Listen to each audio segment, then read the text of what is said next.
Hi guys, Gareth here and welcome to this Vina Blanc production. Now let me introduce you to an unsung hero of my channel, and it is of course my camera. This is the Panasonic Lumix DMC G3 and has done me very well for a number of years. This is a hacked G3 camera, and what I've essentially done when I've hacked it is I removed the 30-minute record limit, and I've also boosted some of the other stuff such as recording a higher bit rate, all that kind of stuff, and it has been my trusty camera for a number of years now.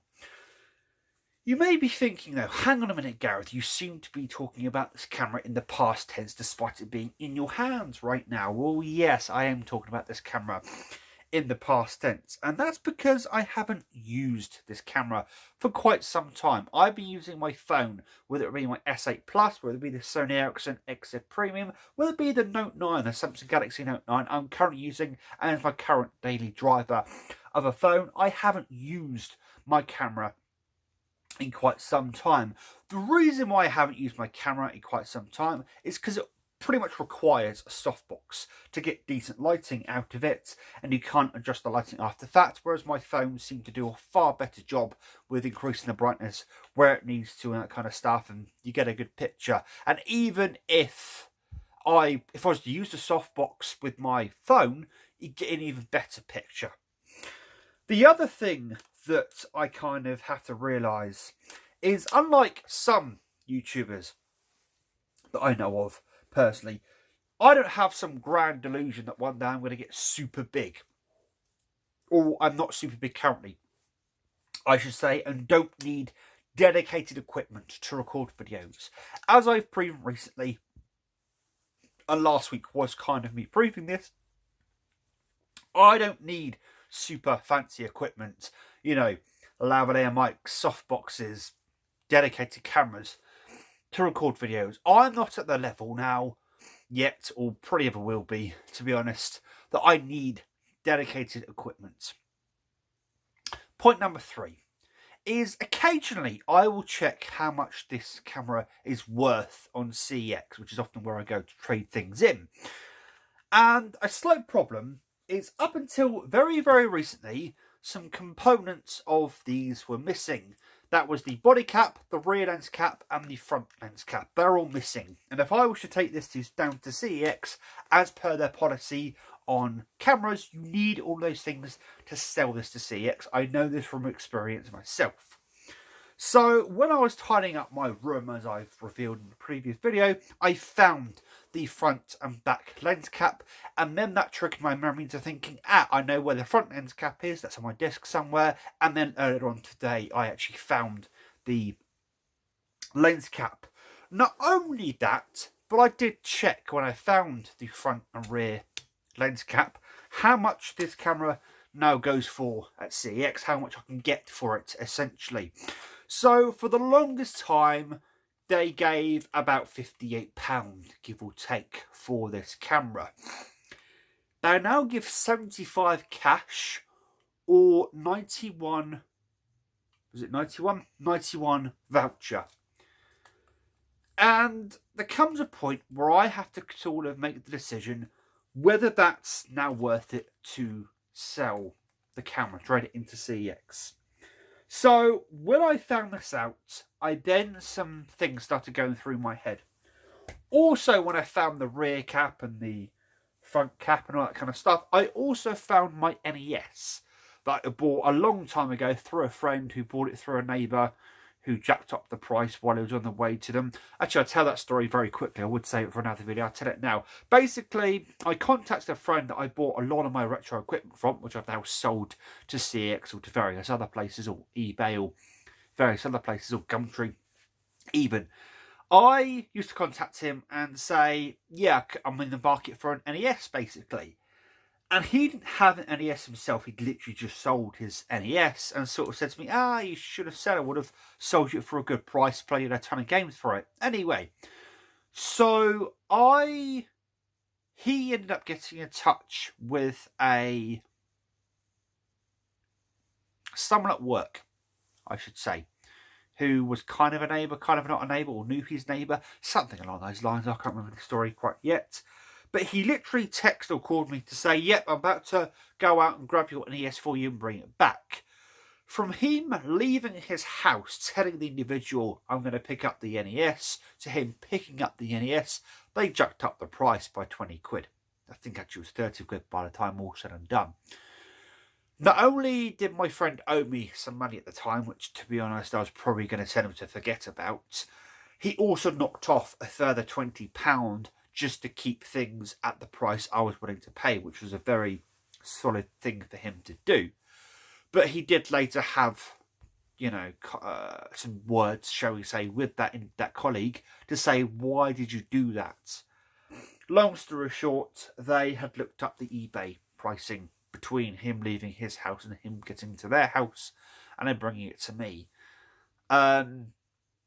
Yeah, all I'm going to say is there are some jackasses out there. When you agree upon a price, you let it go for that price. I have a Amstrad CPC 464 over there with the monitor and everything, worth the best part of over £100, maybe even £250 to the right person, depending on who may want it. Unfortunately, the CPC itself is in brilliant condition. It's a retro computer, if you're wondering what one of those are.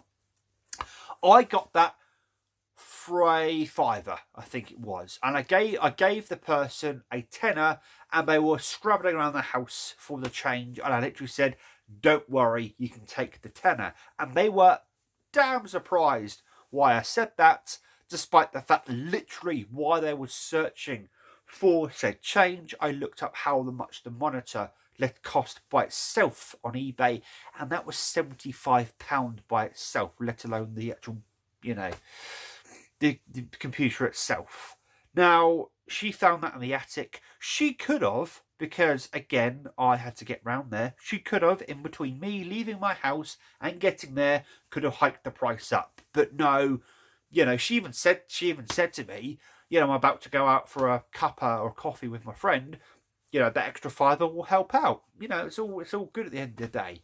You know what? She was doing me a bloody big solid because she didn't realise how much that was worth, and I did her a solid by giving her a bit of extra money. But anyway, so I digress, obviously, as I normally do, on a bit of a tangent. So I found that NES, and when I last powered up that NES, it was broken. It didn't power up, which, yeah.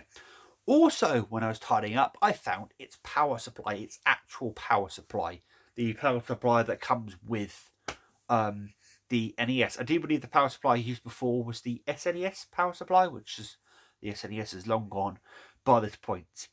I now have an SNES Classic, so it's all good. It's all good. And I put it all together, found a cable that connects it to the telly, and it all worked absolutely fine.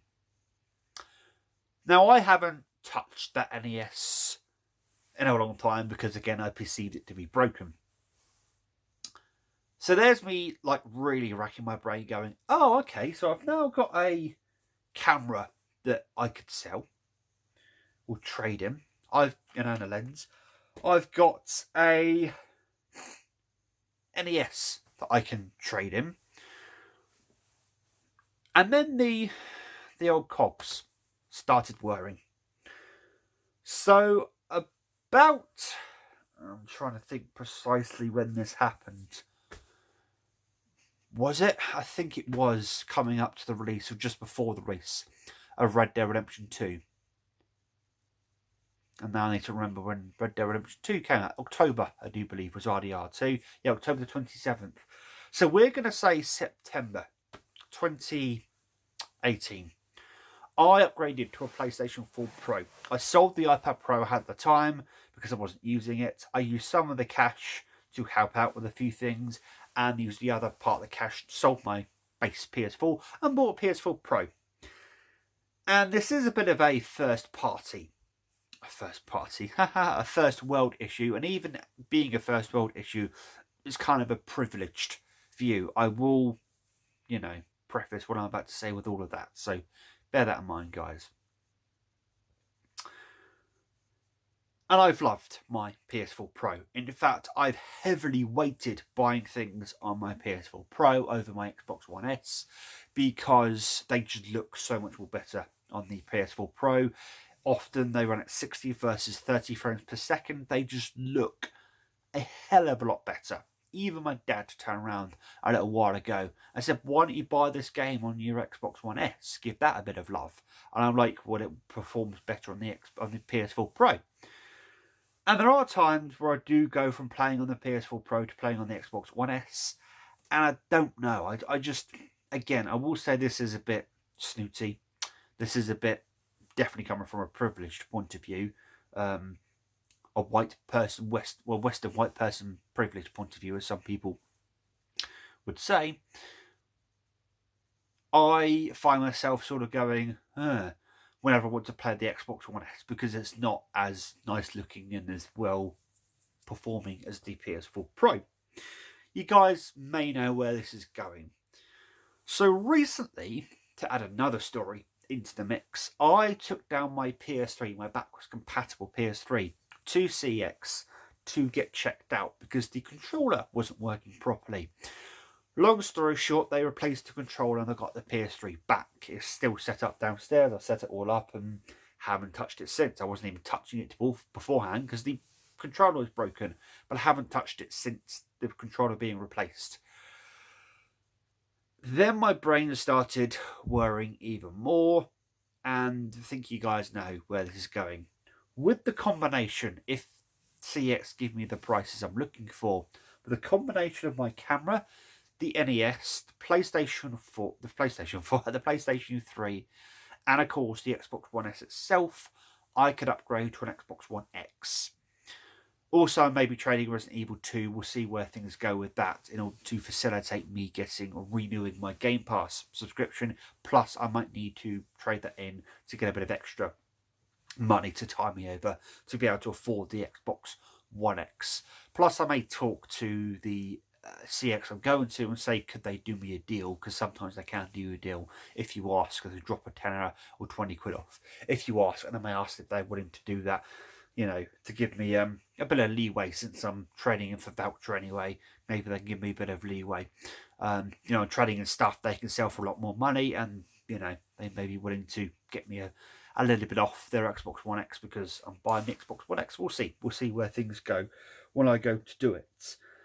But I am almost there on pulling the plug. It's actually 8:15 right now AM, and I'm strongly tempted to go down now and get it, because the Xbox One X that I want, they've only got one in stock that I'm aware of at the particular location I wish to go to.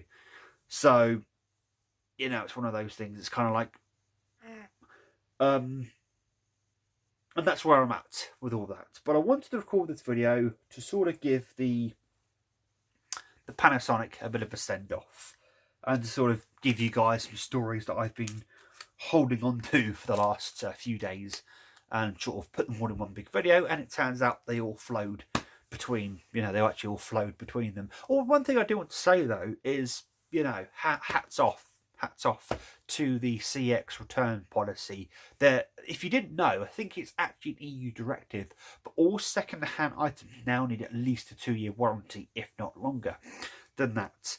And, you know, I took my PS3 down to CX, which was a bit of a pain in the arse because it's not a light system. Took that down to CX, and they replaced the controller. No questions asked. No harm, no foul. Brilliant. Trade it. And I couldn't be happier with that service, to be completely honest with you. It seemed a bit of a shame. I'm just going to turn the thing back around again and, you know, and trade it in for an X. The other reason why I'm sort of thinking of trading all these different things in for an X, because you may be thinking, don't you use all these different things? Well, the X itself is backwards compatible. And for the longest time, I was using my Xbox One S as a backwards compatible system, or my base Xbox at the time.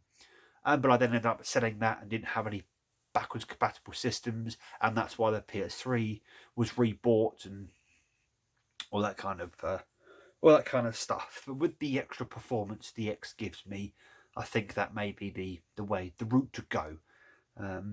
Yeah, and I thought I'd record this video. Don't you guys want to know? Let you guys know what's going on and go from there. You know the spiel, guys.